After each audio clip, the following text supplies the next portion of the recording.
Hey everybody, it's your boy RD. So today we're making Cacio Pepe and Italian hot chocolate. This is of course to go with Valentine's Day is coming around the corner, and we all like compliments. We all like to, the more important thing is to put in the effort to get compliments, to make your loved one, or even like if you're alone and just hanging out with friends, make them feel bad about how much obvious effort went into this thing, which in this case, it's actually not a whole lot of effort.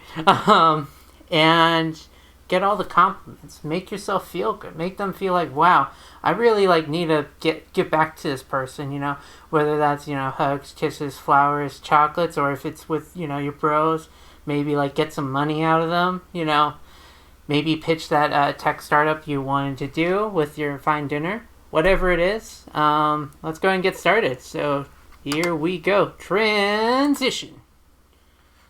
All right, here we go. Let me know if you can hear me. It's showing you should be able to hear me, but let me know if it's too quiet or anything, and we'll go and jump right in. So first and foremost, we got to get the pasta water started to get money out of your loved ones and make them feel bad. Exactly. That is what love is all about, Shu. That's the whole secret to it, is you want to make people feel guilty about how much you love them so that they love you back, because that's the only way to get love. I would be a great counselor. I should do counseling streams. Oh, okay, nice. Yeah, GoPro usually has 10 times better mic on me while it's on me. I might have something to upgrade that a little bit for when it's not the GoPro audio. Again, the hard thing is, by the way, I just threw in some kosher salt in the pot, and what I'm gonna do now is get this really. Oh, I didn't even do the right one. Slightly dangerous when you're not looking at it and trying to get the camera angle right for it, but yeah, HD boy RD, that's right. I might have a fix coming for that, but I have to test it out. I'm also making my Cacio Pepe with scallops, and in the theme of presenting something fine dining without as much effort, these may or may not have been gotten for free by a friend from Whole Foods, and I may or may not have forgotten to start defrosting them, but it's fine. They'll turn out just peachy. All right. So now that this is the first cooking stream since I have had both Christmas and then my Christmas, actually. I could say Christmas and my Christmas. So with that, I got this nice little microplane, courtesy of my in-laws. And then what else am I using tonight? I'm going to be using this wonderful whisk from my in-laws via gift card. And then look at that. My Christmas, and well, no, that's just going to get confusing. My birthday present from both production manager and my in-laws, a Le Creuset Dutch oven. So we're going to utilize that tonight. Anyways, here. Sorry, I just realized. No, let's keep it on there. All right. So I was presenting that to say, first and foremost, what we're going to start prepping while the water is boiling is our cheese. Oh, there it is.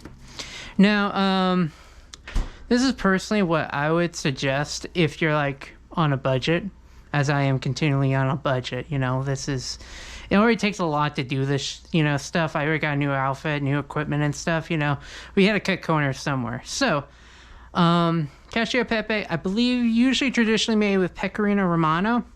However, instead of using that, we're going to use this Grana Padano. What is this cheese? I really don't know. But it was in the same aisle as Parmesan Reggiano, and it's similar. And really, what it comes down to is you get a lot of the same effect with it. And, honestly, I like the flavor of this cheese. It's not it tastes like shake and fake, cheese. And it makes it a little bit more viable to do this, you know, rather than spending a lot of money on Pecorino Romano or the legitimate Parmesan Reggiano. So, little tip right there. Did you at least? Yes, I've used this cheese a lot. Here, Sabars. I mentioned Sabars. I get this from Sabars. I would suggest going to like a good cheese shop close by if you're not in New York or not in, you know, my area close by to a Sabars. But yeah, Sabars is awesome and I love them. They're the greatest place ever. And here, just to prove it.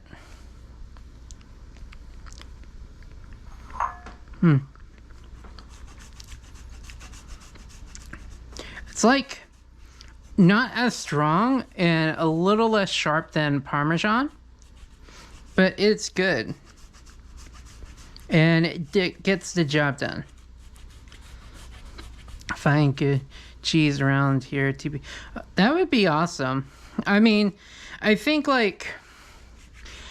But there's like Gruyere, Gouda, cheddar, Parmesan, Pecorino, mozzarella. But I think like there's a lack of resource or brie, a lack of resources though in like really understanding cheeses and how to like go, you know, determine what would be good for your needs. And I know Epicurious has stuff on this, like on their YouTube channel, and you know you can like Google around and stuff. But even still, like Googling and stuff can be like not the most reliable, and even YouTube's not the most reliable per se. And it would be nice to like have the first-hand experience and like really down to earth experience tasting cheeses. One of my favorite things is my wife was you know, she worked hard for it, and you know, but was also lucky to go out to Lacoste, France for part of her you know, college studies. And what was cool is while she was there, she tried this cheese, Beaufort cheese, which it was funny because at the time, you know, we were in Savannah in South Carolina, and she would want me to try this cheese and was hoping that it would be somewhere in the U.S. And because we're so close to South Carolina, we would say, hey, do you have Beaufort cheese? And spell it out, B-U-E-A, man, I'm going to embarrass myself, B-U-E-A-F-O-R-T. And they'd be like, oh, Beaufort? And it's like, or Beaufort? And it's like, because there's a place, you know, Beaufort, South Carolina, or something like that. And it'd be like, no, not like that area, like, you know, area in France. Eventually, and this is gonna sound like the most like bougie stuff, because the next part of the story is finally when we're celebrating our 1-year anniversary in Napa, California. I know, me, right? We went to this market, and lo and behold, they had it. It was pretty awesome, and it's a really good cheese. I liked it. My wife really liked it with strawberries and whatnot, and yeah, you know, I love to experiment more with it. I haven't. They do have it at Say Bars every now and then, so I don't know why I grabbed salt from there, but let's just salt that up a little bit. And what we are gonna go and do, yeah. So, Cacio Pepe, I'm gonna explain. Oh yeah, Napa is a great place. Yeah, so this is gonna come into play later, why this is off the burner and why I put the cheese right in there. Also, production manager cleaned up the counters ahead of time, so no judgment. Yeah. First and foremost, we're gonna go ahead, open this up. Now it's gonna be a little janky, but it's fine. Again, you know, what matters here is the end result. you know, you want to convince them that you have this, you know, fine dining experience. You know, you can, you know, you want to convince them, like, you know, your dumb friends who have no idea about anything, be like, oh, wow, you should open up your own restaurant. Wouldn't you love working 7 days a week and, you know, not making any money for 2 years and never celebrating any holiday ever? You know, you want to impress those friends and make them think like, wow, you really know how to do everything and, like, you know, do a fine quality experience. Little do they know that, you know, it was all frozen the entire time. Which, I mean, to be fair, if you don't want to become a chain smoker. It's so true.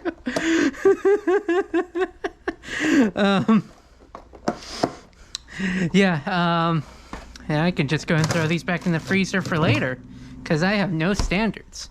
But I mean, really, if you think about it, if you got your scallops from the grocery store and were like, oh yeah, I got them fresh off the, like, you know, little thingy in front of me, and I asked the guy for the freshest ones up, you know, up on the top or whatever. Those are flash frozen at some point, okay? It was all frozen. I'm sorry, all your fish you got at the market was frozen. Unless you go right to the water to this, like, you know, guy who's obviously murdered somebody. It's not fresh fish. Anyways. That's going. That is... What I'm trying to do here is get a lot of the moisture out by just, like, clamping this in. As so. I feel like one of those, like, 5-minute craft people right now just explaining this part of this. But anyways. In the meantime. Anyways.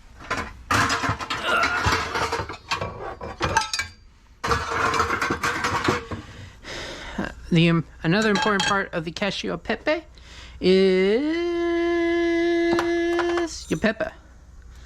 You got to have the Cacio, the cheese, and the Pepe. I forget if Cacio is straight up cheese or if it's something else, but that's going to be about good. And what we're going to do... This is on actually opposite spectrum. I do believe I got this at, like, my spice store. So these are good, like, black peppers, but more importantly, we're toasting these up to kind of, like, you know, add some complexity to their flavor. But I'm loving my carbon. Wait. Carbon steel is amazing. I mean, it's a little bit of maintenance, but I do like carbon steel, and I have a carbon steel wok. So yeah, definitely a good POG move here. While we... Oh, by the way, new development. So if you're a fan of streams, this wall used to have shelves just like this. I think... Oh wait, maybe a little bit further, like so. 2 more down here. It started stooping. Things almost fell. I tried to hang them up. It did not work. It was... I was about to murder somebody. Production manager was quite concerned, you know. Didn't like that her set had a potential risk on it. And what was decided was we would do that. So, essentially we have this, like, bar on the door. And then, yeah, we just put the shelves on, and Bob's your uncle. Yeah. Definitely wasn't that easy, but yeah. Let's see. I have to fix this. Right now, this is literally hanging on by a string, by a literal thread. I really need to fix it, so you see a little bit too much of my stomach. Yeah. Yeah, no, it's real good. All right. What we can actually go ahead and do with these boys now is gonna take a knife, and the thing about scallops, I'm not the most proficient in it, but, like, essentially how they work is they're not just naturally a big, like, puck. Well, not like a puck where it's, like, smooth all around. Like, it has, like, a little bit of a warp to it, if you can see that right now. It kind of stoops at the bottom. So what you want to do is kind of cut that. Yeah, that's about in half. In half. This is going to ensure a little bit better of an overall cook on them, but then also help to flatten that out. And yeah, that's what we just want to go ahead and do right now. And so now your friends will imagine, oh wow, you know, it's like scallops are just like, you know, got a flat, non-concave surface to them, and you know, you're all the wiser and getting all their money. I think this one froze funny. That's the end of, that's that story. So we're just gonna cut it like this. You lose some quality, but yeah. that was a great justification. You lose some quality, but you know, who even cares? Anyways. Alright, so water is about to boil. Oh. These are very fragrant, and I think that's good to go, yeah. Honestly, probably forgot them a little bit too long, but that's fine. And what we're gonna just go ahead and do... Oh gosh. Just gonna go ahead and pour it right in here. And we're just gonna... Oh yeah, nice, look at that. If you can see the quality, like, there's actual literal steam coming from these as you crack them open. That was kind of cool. Now, I'm kind of thinking...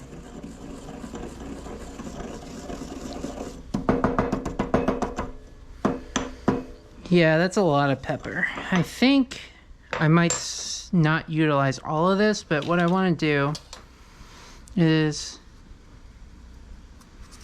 just sprinkle in a good bit of it.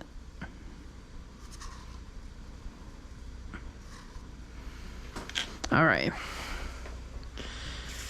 Now we are gonna kind of get to all the functionality of this in just a little bit. I think what we can go ahead and do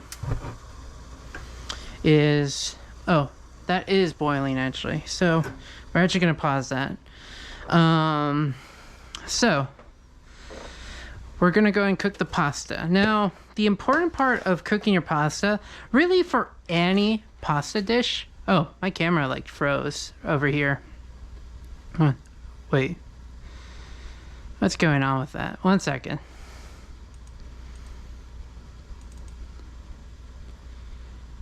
Here, I'm gonna do something. Let's do that. And then that. Okay, it didn't go back. Why is it not going back? Okay, there we go. Okay, now that's working. Alright, tech issue done. That's a part I'll try to edit out. If I forget, you know, you can laugh in the comments about it. But first and foremost, so, and oh boy, this is a little bit of a mess. I mixed the two pastas, but that's fine. Let's assume it's going to be mainly this Barilla one. And really, once I get down to it, it's not going to really matter much. So, when you prepare any pasta dish, and you're using like dry pasta, I personally think a really important part of that is the timing. And I know I've done previous live streams about pasta, but like, I've recently learned, and this mainly applies to shaped pasta, you really have to like learn it and like do some trial and error, maybe taste it while you cook it, because like some shaped pastas will say 10 minutes, but they're well done within 6 minutes, and you really need to take them off in 3 minutes. Now, why would I say take it off in 3 minutes? Well, for this one, where I would say I'm gonna do 6 minutes to start. And why would I do such a thing? Well, the reason for that is residual heat. And this pasta is going to have quite a bit of residual heat once it's out of the boiling water. And I don't want to overcook. Because what happens when your pasta overcooks is, I mean, we all know what it is, but the first part of that is Oh, okay. It's just a major delay, maybe. No, that should be up to date. Oh, gosh. Why is this camera crapping out so much? Here.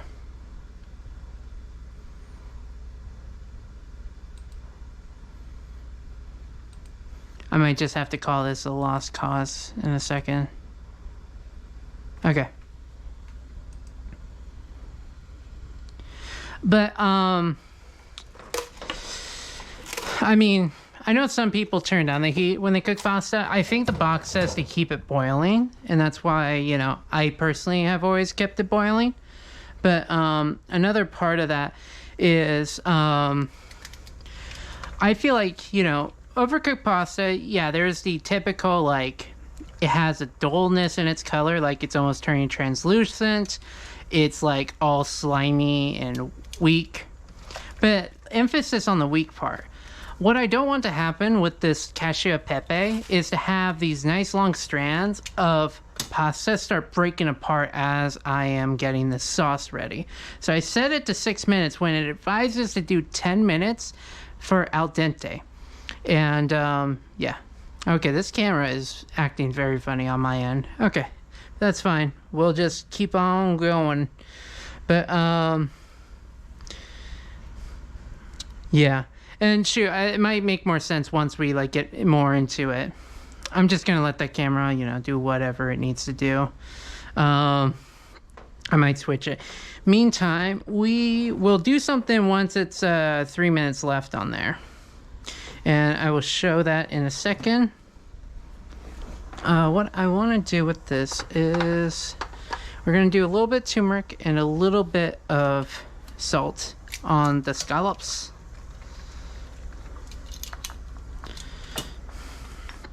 All right, so just go ahead. That right there was way too thin of a slice.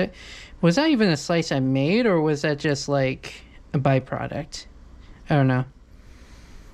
I'll handle that. I mean, that will be nice for plating, which I'll get to.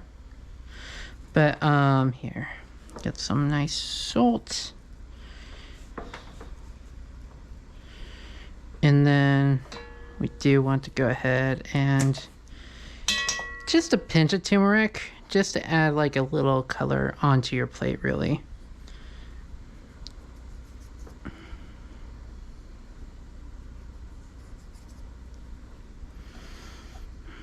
Okay, probably should have used a spoon, but I just wanted a little sprinkle of it on there. I might pull out a spoon once I throw it into the pan. All right, okay, yeah. So, what we're gonna go ahead and do, you may have heard that pasta water is very important to sauces, which is true. However, in this case, we're gonna grab that pasta water a little bit earlier than what you would expect. So now we have that on the side. And we're just gonna keep that to the side. We can go ahead, heat this up, throw in some oil, and let's go ahead and get a strainer out. Oy, oy.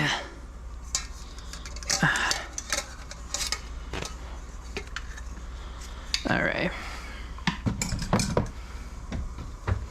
Now what's nice is that because the sauce is so cheese-based, why we pulled out the water so early? Is that what you're responding to? Sorry. I assume you will mix your pasta water and cheese and then cook the pasta. Exactly. And that's actually why, here. I think I might just make this easy on me for right now. Pro streamer move. All right, get the nice crummy built-in camera. All right, great for a YouTube. All right, I really just said a YouTube anyways.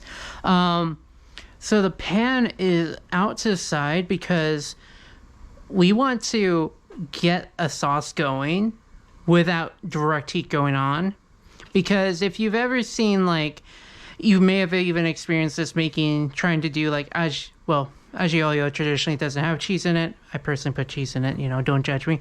Or Cacio Pepe, or any sauce where you try to do a cheese, if you're not careful, it starts to string up a lot.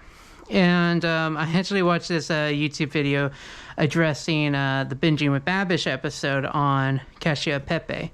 And they actually advised to do a pot on the side and get the pasta water out early so that you can go ahead and get the water cooled down first. Now that pan is piping hot right there, meaning we are good to throw these guys in.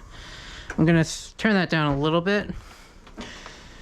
Actually, yeah, way down, because I don't want to overcook my scallops. And I'm gonna get a little spoon out. All right. Yeah, let's actually aim to get the pasta out first, because we don't want to overcook this. So that's always the fun part. Turn that off. We won't need direct heat for a little bit. And then we're just gonna...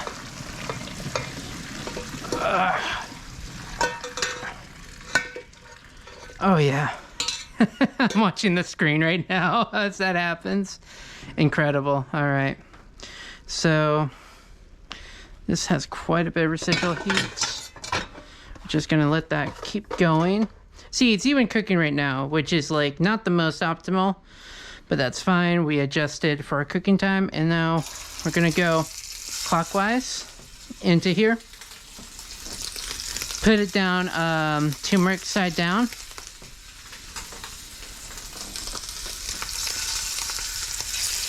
All right, so there's salt on there already, but what we need is a little bit more turmeric.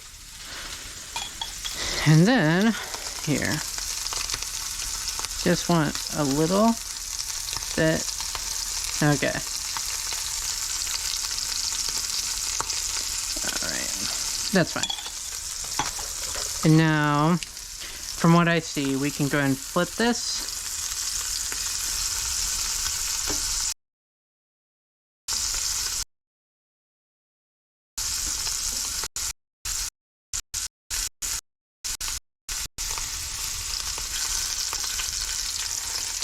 Not overly even on the cook, you know, a little bit.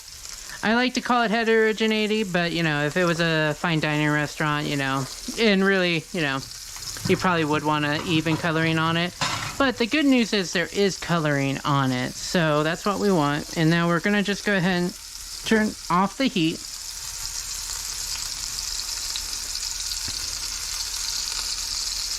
And that should be about good.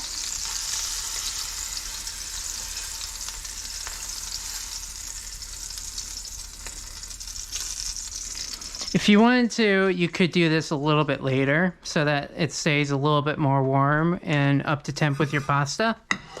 But I personally won't care too much about that myself. And so I got that done and we're good to go. So your main, oh, wrong cup. Where's my cup? There's my cup. All right. So your main goal with this, and actually what we could do is just get rid of that.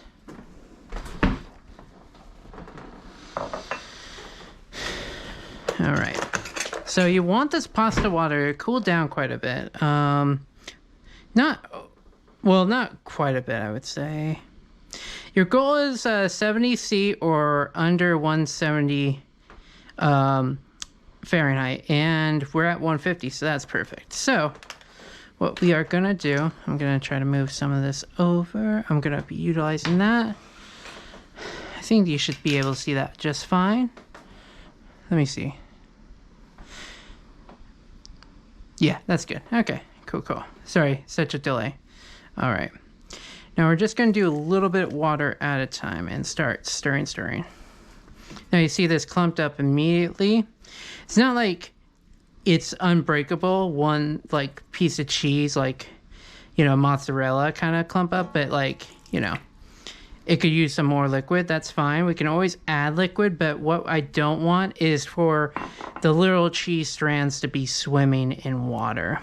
I mean, that's at a point where once we get to the last step, which will be creaming this or, slow cooking this, that will be very bad because the cheese is more likely to kind of clump up. What we want to do is just kind of get it into a cohesive unit. This is still a little bit dry, but I can stir this in a little bit, get it hydrated. As you can see, there's like bits of water. Part of me is like talking it right out of my head right now, but like, you just want to stir this up a little bit to kind of get it soaked in and start becoming cohesive. And at this point, what's good is, the liquid can cover the bottom of this, and we're getting to a point where we can make this indistinguishable, where it starts to look a little bit more like one sauce. And yeah, we're gonna just kind of stir this in. Allow that like 150 heat to just kind of start going down, but at the same time, oof, that was my thermometer. That's fine. We'll wash that off. Gloves by accident is honestly embarrassing. No, trust me. I made like cheese globs. Fun fact. First thing I made in this pan after my birthday of this month was it had a massive cheese glob to it. It was essentially like slightly cheesy water with huge cheese string in it. It was awful. Felt so bad that was the first thing that came out for this pan. But hopefully, I mean, this still has a little bit of a risk of breaking up, and this is like not the foolproof one. The foolproof one, you actually add cornstarch, and even a couple of times I've added like butter and olive oil to kind of help this come together. But I think what really makes this such a nice Valentine's Day kind of dish to make is really like how impressive it is, and how everyone in Cape Kona country really thinks Italy, France, is so romantic and stuff. And, I mean, that's mainly associated with the food. And, you have that like fine, Parmesan-esque Pecorino Romano type cheese going into this. You have like, and really this is, I'm sorry, I'm going a little all over the place. This is, you want to throw out all the fun facts when you are trying to schmooze your tech bros into giving you money for, your startup, maybe your startup food cart, who knows, your startup, food cart disruptor, whatever that would look like. It doesn't even have to look like anything. You just sell the idea of a food cart disruptor to them, whatever it is.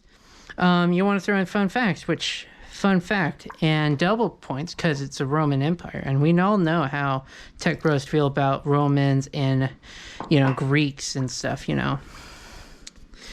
But this is like a traditional Roman dish. This is like something they made in ancient days, along with carbonara and honestly a lot of other dishes where it's a variety of bacon, eggs, cheese, garlic, etc. Actually, I don't think garlic's in there. I think garlic aglio was a later kind of thing from southern Italy, whereas these are, I don't know much more beyond that, segue into that better with your friends. But yeah, it really kind of, you're making something simplistic, something historic, something like, not a lot of people get, although, Trader Joe's is going crazy with Cacio Pepe, which, I mean, if you got a date, you're being like, girl, I ain't making you the weak-ass Trader Joe's, crap. I'm making you true Italiano Cacio Pepe, which, you really aren't, but, that's what you tell them, to schmooze them, make yourself sound cooler. But yeah, so that's pretty much coming together. See, it's got a little bit of lumpiness to it. Really, like, I should shred it up, but it is one cohesive unit. I think you could safely say that. I'll maybe throw in a water in a little bit, but what I'm gonna do now, she made a recipe. Oh, I don't even know. All right, here. So here's our pasta. I usually like to put it over something else to kind of, to make sure this pasta, because one time I did like throw in the pasta and started turning stringy, and I think that was because the pasta itself was too hot, but that's averaging around like 130. I think this should be fine. We're just gonna throw that in and then immediately start mixing it in.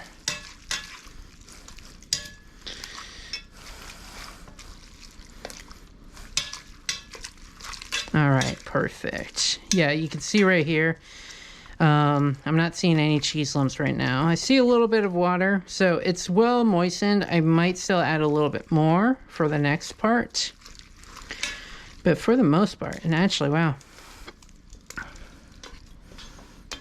Not sure how well you can see on the camera, but it is actually covering the pasta very well.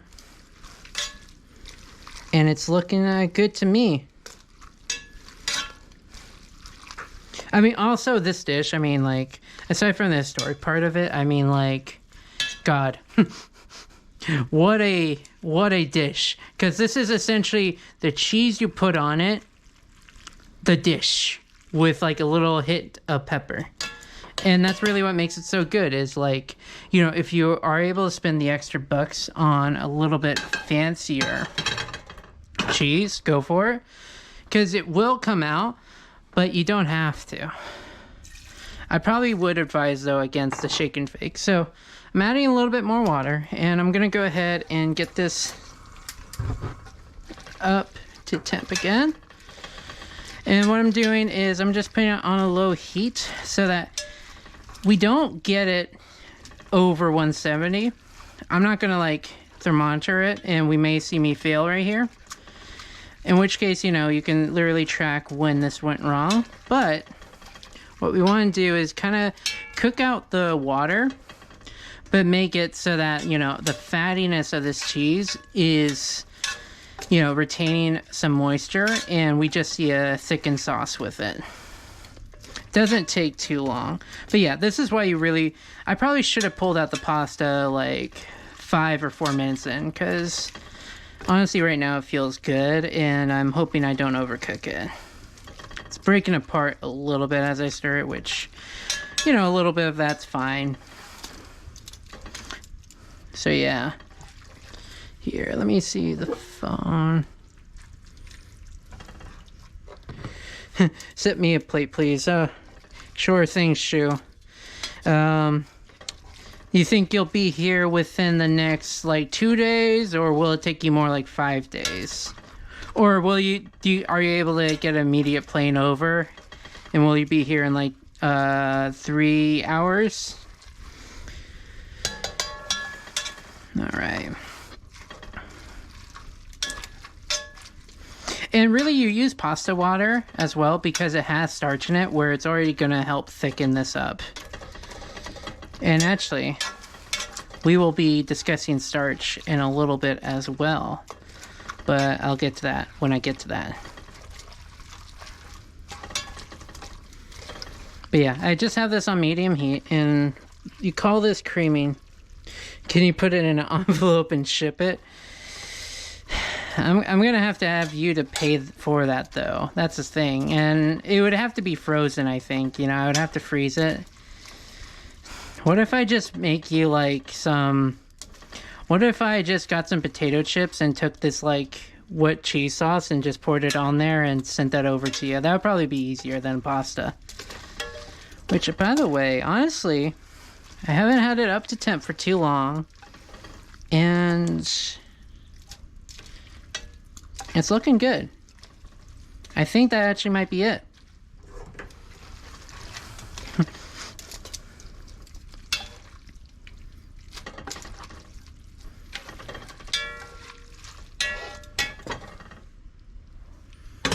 Right.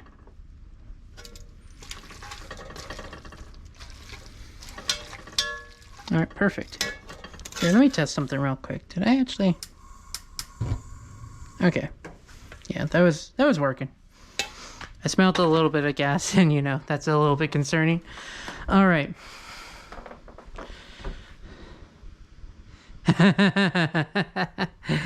Sounds good. Alright. So we're gonna just go ahead and plate this up. Now for something like this, I'll say we'll do a small plate. Stir it up a little bit. Try to get the parts that really start clinging onto the cheese. I don't have a nice little fancy fork thing, so I can't do like the nice little swirl. What I'll do is... plating really does just take like... you have to like... and I'm not even great at plating, to be perfectly honest. But what I think is important about plating is experience and just general like vision. So what I want out of this really is... here.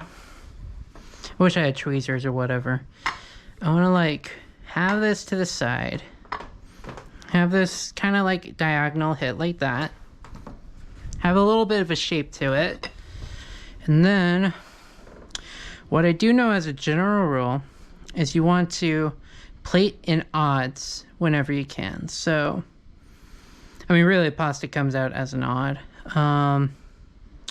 So what we'll do here, I think... you don't want to smear the turmeric like that. Although what we could do... this is kind of a quick fix deal. Get that nice scallop juice. Again, they don't have to know how you did this, but you just...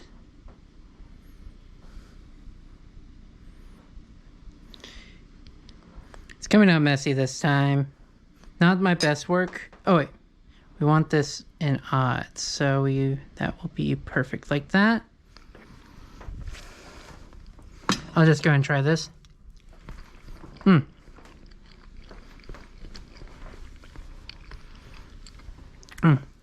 All right, that's tasting real good.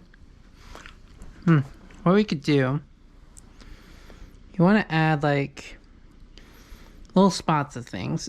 Cacio Pepe, I don't think really pairs well with like leaves or anything. So you kind of want to utilize any element you can for it. And I think a nice little grating of cheese on top is just always nice. Now, I think if I were to improve this, I would actually pat dry the, not pat dry, but like pat down the scallops a little bit so that they're not as oily. Oily is not the most romantic, but you can make simple mistakes, you know. Honestly, they'll just be impressed that you did this. And look at that. You know, and I'll spruce it up a little bit.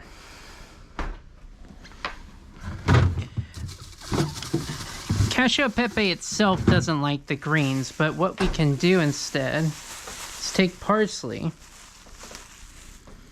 and just...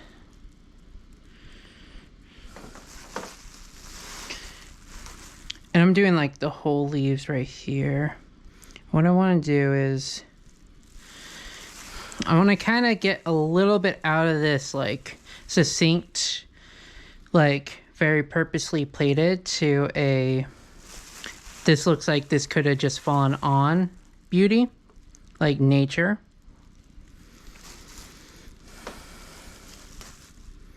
We'll do here, just on top. Maybe just a little bit more at the bottom right here. Maybe one like right here. Sorry, you've been just viewing my stomach the entire time. I am so sorry. I gotta be better about that. I gotta make sure I can show it off. All right. So there it is. It doesn't it doesn't translate well from this view, but here, maybe I could just plate this up a little bit better. And then, you know, with the delay.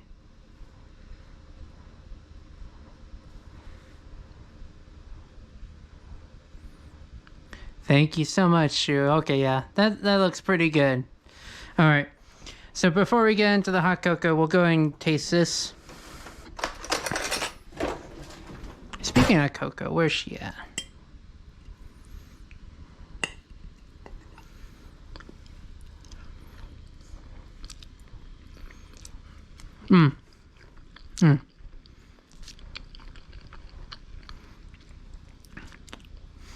Yeah, this one came out real nice because it's hard because, I mean, another important lesson of Valentine's Day is do cook for your crowd, where if it's a bunch of white tech bows, they might not like too much pepper in here. But to me, this has like a good amount of pepper where I am tasting it. And it was toasted, so it has a good flavor to it. And it's pairing with that cheese. It's almost like if you do take the cheese, just slice it and put some pepper on top. That's what it tastes like. And here, I'm going to try a little boy. I'm going to try one of these. Yeah. Tastes real nice. And then I'll do a bite of everything, even the greens.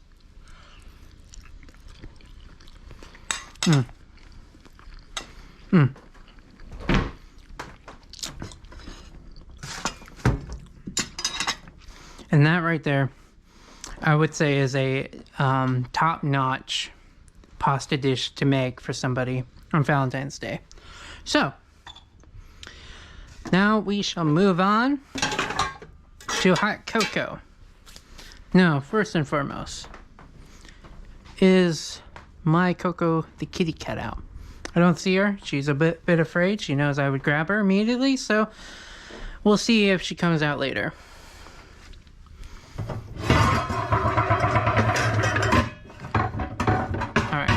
But first and foremost, to get this started, what we want to do is get to see some of this in action. Grab the sugar. Is that cocoa? Oh, wait. Actually, what I want to use, we have regular cocoa and then this Dutch processed cocoa. Or is this, I believe this is Dutch processed. Yeah, oh yeah, Dutch processed unsweetened. That's what we want. And a little bit of a surprise ingredient. Now, I've been calling this Italian hot chocolate. You know, I don't know if it's a super traditional Italian hot chocolate, but you'll see what makes it different. Yeah, you just literally asked that. So, we're throwing cornstarch in here. And really what we want to do with this one is really make it like luxurious, man, I can't think of the word, but like luctant,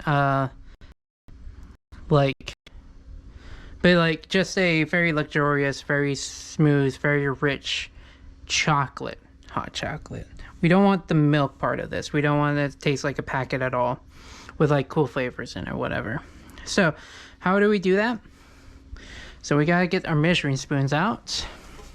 And we're gonna need a cup as well.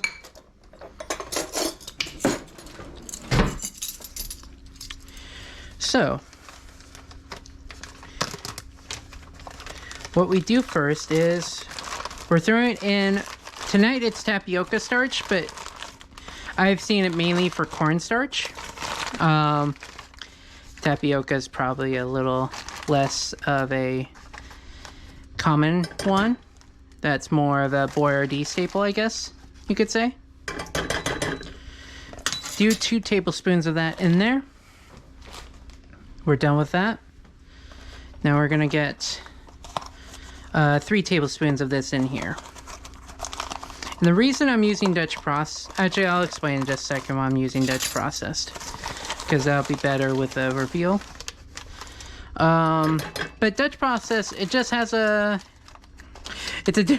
This is such a stupid answer. It's just a slightly different process for doing the cocoa powder. So you're kind of getting a different experience than with usual chocolate that you would think of using. And what we're going to do, just wash that off a little bit because we're going to get into a sugar. Honey, honey. What an awful song. What a awful, terrible song. Not like morally, just like existentially. What a horrible song to exist. Alright, so now of course I only did 2 teaspoons. You usually do something like 3, I believe. But I'm kind of countering that out with some Splenda. Because, I mean, I think production manager might have a little bit, but it might just be mainly me making this in. You know, it's not a whole lot you make. But at the same time, we'll get to that. Now, what's important though about adding the sugar in is we added a starch in here. And what we want to do right now is just get this all blended together in preparation of our milk, because starch clumps up quite a bit, but the sugar actually can bind with it and it makes it clump up less. So we really want that mixed in well. All right. And so now, actually first, we can move that over. Counter space, consistent issue. As always, same year, same counter, at least for now, for most of the year. I don't know if I want to necessarily experience a different counter this year. Depends on the circumstances as to why, but anyways. I've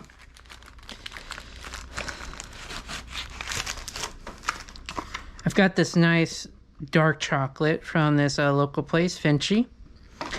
And actually, production manager got this for me for Christmas. And what we're gonna do, and actually, what was that bowl used for? That was used for cheese. There's nothing left in there. This will be good. What we want to do, I can use one of my crappy knives because I don't have to do precise cuts on here.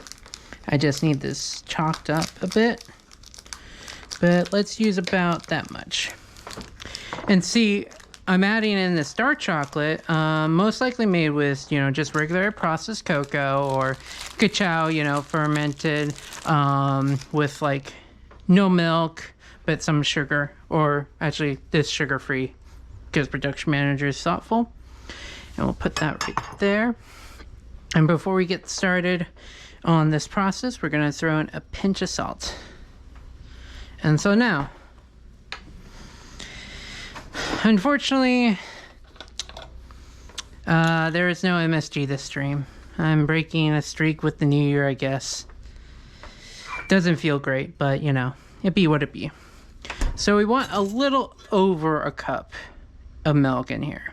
Now that might be a little bit low for a batch of hot chocolate, but again, you're gonna kind of see why it's a little bit less. But yeah. Just slowly incorporate that. Start getting that mixed in there. Get up on the sides. Make sure nothing. You're doing your best not to clump up things.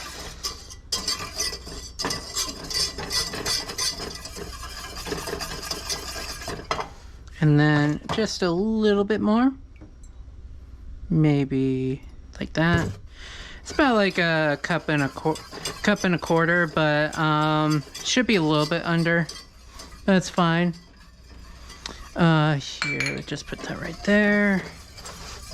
Keep stirring that. Where did I put the cap for this? No cap. I'm like a cool kid, huh?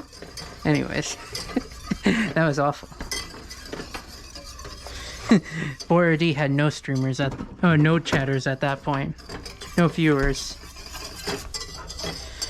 Alright. So now, alright. Alright, cool. Okay. Alright. So this is fairly well mixed. You can kind of see it looks chocolatey. So now we put on the heat. And we're going to go to about a medium heat. And we're just going to try to get this steaming and up to a point where it thickens. So yeah. Now this, I feel like desserts and appetizers are your good chance for like a wow factor. I feel bad I wasn't able to do like a little caprese salad. Maybe I'll do one before Valentine's Day, just as like a little bonus thing. But yeah. What we're doing right here is we're just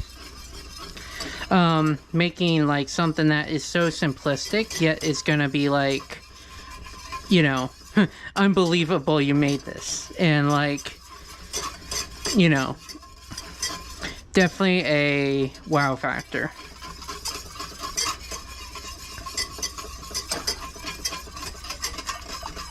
Here, let me just take a quick peek over. I could just stand up a little bit. Sorry, I have to constantly kind of equate. I keep on forgetting about the camera, and also I do have to look down at this thing from time to time, so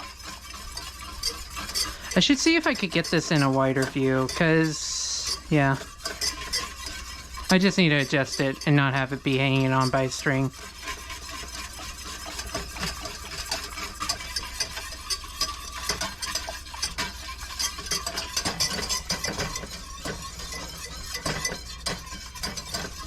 But yeah.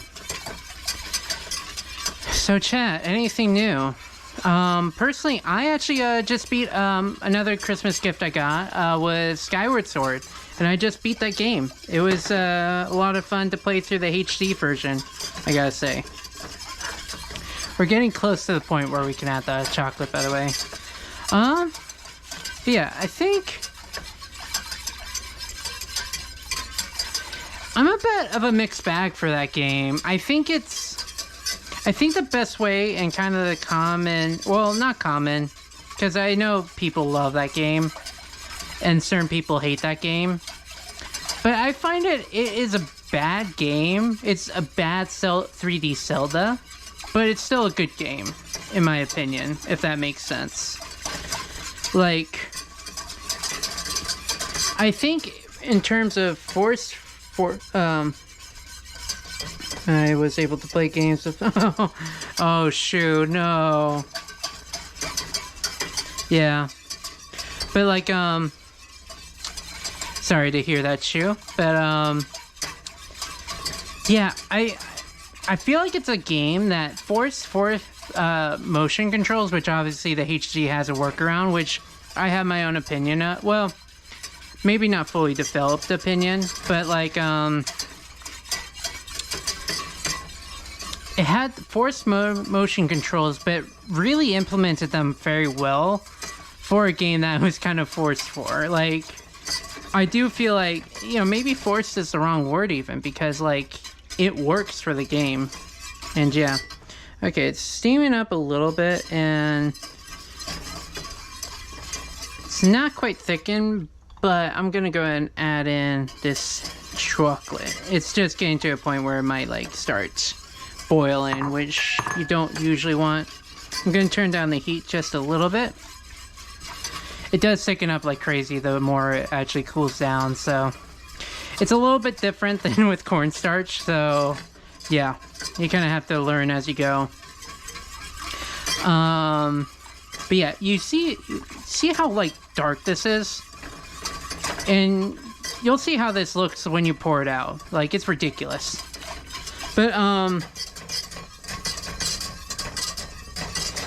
yeah, exactly. It's more of like, there is a little bit of a downside where your reaction time is naturally a little bit slower, and this is for me, so maybe a pro gamer would be better at this, but like, I do find at times like, oh, I would have a faster reaction if I was making the hand gestures myself versus like, you know,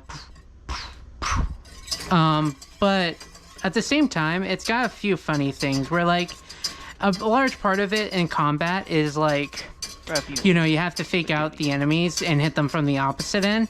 And it's weird with the, you know, D-pad where, like, you know, usually you'd hold up your sword like this so that, you know, the enemy is thinking, oh, I gotta block up like this. So when you're holding it up, you're gonna swing down. But really, when you're on the D-pad and you're holding it up, it's actually easier for you to just let go and then flick up. And it feels like a little disconnect between you and the enemies, which is funny. And yeah, I know a lot of people love that game for graphics and the story, but I don't think it's actually the best Zelda story. I think between Twilight Princess and Wind Waker, I think both of those games had like really good storytelling mechanics. And like Twilight Princess might be like Midna's, you know, Midna alone kind of takes the cake on all that. Groose is great, but Midna is such an impactful and like well-developed character. And I think that's the thing is like Skyward Sword to me, it has Groose, but he's the only character that you really feel develops. I just turned off the heat. I'm gonna let this cool down just a little bit. Yeah, Groose is the best. Yeah, gyroscope is nice. Gyroscope to, like, you know, adjust your aim is really good. That is definitely a real nice perk of that game. But, yeah, here, that's practically done. So, that was actually, like, super quick to do. Like, I was just about to hit an hour on the live stream itself when I was finishing up Cacio Pepe. 15 minutes live streaming is incredibly good. Like, you don't understand. Most of the time when I cook like this, I am like taking like about like 2/3 longer to make anything. Oh, Fi. Yeah, Fi. Such a nobody character. It's a little sweet at the end, and she has, like, you know, her quirk kind of is nice, but, like, you know, I mean, in this playthrough, I didn't find her annoying as much as, like, I just didn't talk to her. But anyways, here, we're just gonna pro move. You gotta kind of go in proud with it. It's not as sick as last time. Maybe I had done 3 tablespoons, although it's still thick. And here, man, this is hard. The main idea is it's super chocolate. Yeah. Okay. Yeah. I think there were like adjustments made, but yeah, let's go ahead and have a taste. And let me see if I can actually adjust my camera back real quick. All right. Cool. So, here, just give me 1 second. Oh gosh, you could see just all of that skin right there. Hopefully no Twitch like person's watching this and heard, oh, you can see all that skin right there, and it's like, yeah. Anyways, that was getting annoying. Yeah. But yeah. So it's got like a nice little thick kick. No additional C's, but still 2 C's, you know, so. And yeah, really the milk is just the basis in this to make it a liquid. But really what you're drinking is liquid chocolate. And what the key components are is, I would say, a good chocolate, a good balance of sweetness. You know, I think, you know, anytime I've baked for production manager or have, you know, made sweet things, the number one thing is like, if I follow the recipe to a T, I might want to add additional sugar in there to bring it up, because, you know, some cocoa powders are a little bit more bitter than others. Some chocolates are more bitter than others. Or maybe some chocolates are a little bit sweeter and you actually don't want to put as much sugar in there. So tasting and kind of like forming it for your own Valentine audience, investors, is important. So, yeah. But yeah, this is so good. It's so simplistic and good. Additional thing, which if I had more time beforehand, I would have, what you could do is bring this cup of milk to almost boil, turn off the heat, throw in some cinnamon sticks, or have cinnamon sticks in there, maybe some other kind of aromatics. And you could add additional flavors into this, but really a simple, just rich chocolate, high quality stuff will really take you far. I would say, you know, don't do both a Ghirardelli like cocoa powder and chocolate. Number two, I would say really you kind of want high quality on both ends, but I think this Dutch process was not like the most expensive one. And, you know, you can also just have your not too expensive cocoa powder and then get some really nice chocolate, like physical chocolate that was professionally made. And that will really take this far. But yeah, here, let me go and really mess up my palate and have another bite of this. I wanted to, as I was sitting, you know, making this, I was thinking, first off, I did want more. Second off, that money shot right there, that was delectable. He just literally sold that noodle just like, you know. Anyways. I was too focused on that. I think... Okay, still got a little good bite to it. So the timing worked out. It could have maybe gone 5 minutes and 30 seconds, or even 5 minutes, and maybe like a little bit more held together pasta, but like, again, I love that it stayed mostly together in one piece, and it's got a good texture to it. So yeah, that's it for the stream. Thank you so much for joining. We will rate somebody, but yeah, I just, you know, I really want to, you know, I'll say right now, I really want to hit affiliate this year. So if you're watching, you're not following, please follow me. If this is on YouTube, subscribing to YouTube would be amazing.